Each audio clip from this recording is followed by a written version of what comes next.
আসসালামু আলাইকুম। রাসূলুল্লাহ সাল্লাল্লাহু আলাইহি ওয়াসাল্লামের জীবনী নিয়ে ধারাবাহিক আলোচনার আজকের পর্বে সবাইকে স্বাগতম।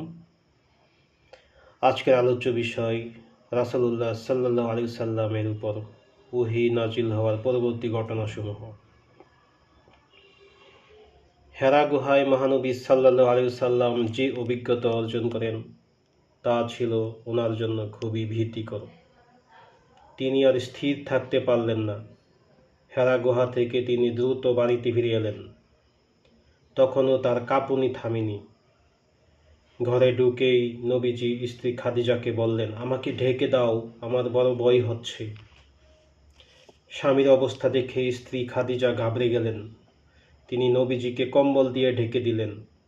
খাদিজা রাদিয়াল্লাহু তাআলা আনহা স্বামীর সেবা শুশ্রূষা করে তাকে কিছুটা সুস্থ করে তুললেন। একটু স্বস্তির হলে নবীজি হেরা গুহার সমস্ত ঘটনা স্ত্রীকে খুলে বললেন। খাদিজা রাদিয়াল্লাহু তাআলা আনহা ছিলেন খুবই সাহসী ও বুদ্ধিমতী মহিলা। তিনি নবীজিকে অভয় ও সান্ত্বনা দিলেন। খাদিজা বললেন, আল্লাহ আপনাকে কখনো অপদস্থ করবেন না, কেননা আপনি আত্মীয় স্বজনের কল্যাণ করেন, গরিবকে সাহায্য করেন, দুর্বলের সেবা করেন, আপনি মেহমানদেরকে আশ্রয় দেন, আর আপনি সত্য প্রতিষ্ঠার কাজে চেষ্টা করেন। খাদিজা রাদিয়াল্লাহু তাআলা আনহা এর সান্ত্বনা কাজে লাগলো। এতে নবীজির মন খানিকটা হালকা হলো। ধীরে ধীরে তিনি সুস্থ হয়ে উঠলেন। এরপরও খাদিজা নীরবে বসে থাকলেন না। স্বামীকে দ্রুত ওয়ারাকা ইবনে নওফলের কাছে নিয়ে গেলেন। ওয়ারাকা ছিল খাদিজার চাচাতো ভাই, অত্যন্ত বিচক্ষণ ব্যক্তি, ধর্ম বিষয়ে পারদর্শী, তাওরাত ও ইনজিল কিতাব সম্বন্ধে অভিজ্ঞ। হেরা গুহার সমস্ত ঘটনা ওয়ারাকা গভীর মনোযোগ দিয়ে শুনলেন।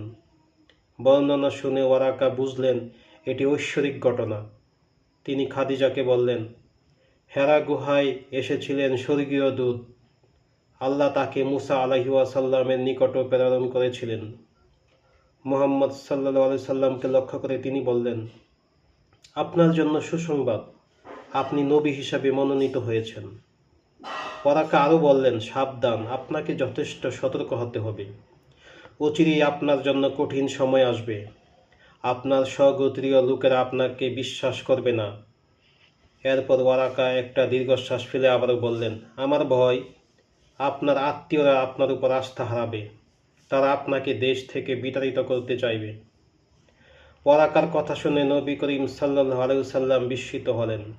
তিনি পাল্টা প্রশ্ন ছুড়ে বললেন, সত্যিই কি আমার দেশের লোকেরা আমাকে নির্বাসিত করবে? ওয়ারাকা বললেন, হ্যাঁ, তাই করবে।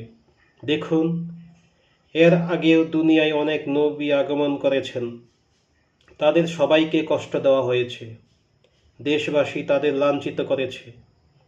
আপনার বেলায়ও এর ব্যতিক্রম হবে না।